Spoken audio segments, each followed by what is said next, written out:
আজকে আমরা গণনা শিখব।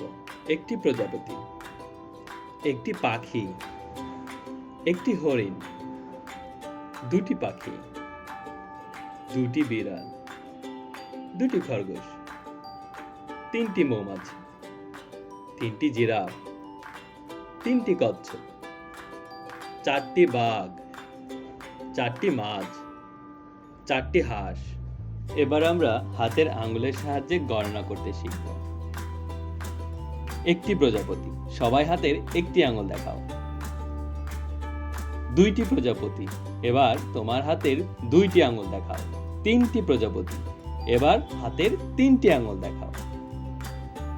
চারটি প্রজাপতি, এবার চারটি আঙ্গুল দেখাও।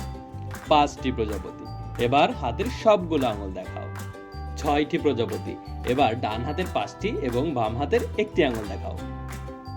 সাতটি প্রজাপতি, এবার তোমার হাতের ডান হাতের পাঁচটি আঙ্গুল এবং বাম হাতের দুইটি আঙ্গুল দেখাও।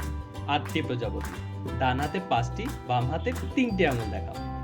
নয়টি প্রজাপতি, ডান হাতের পাঁচটি আঙ্গুল, বাম হাতের চারটি আঙ্গুল দেখাও। 10টি প্রজাপতি, এবার দুই হাতের সবগুলো আঙ্গুল দেখাও। এবার তোমরা তোমাদের বাড়িতে যে জিনিসপত্রগুলো আছে, যেমন হাঁড়ি পাতিল, কলম, পেন্সিল, গাছপালা, এগুলো আঙুলের সাহায্যে গণনা করে দেখাও।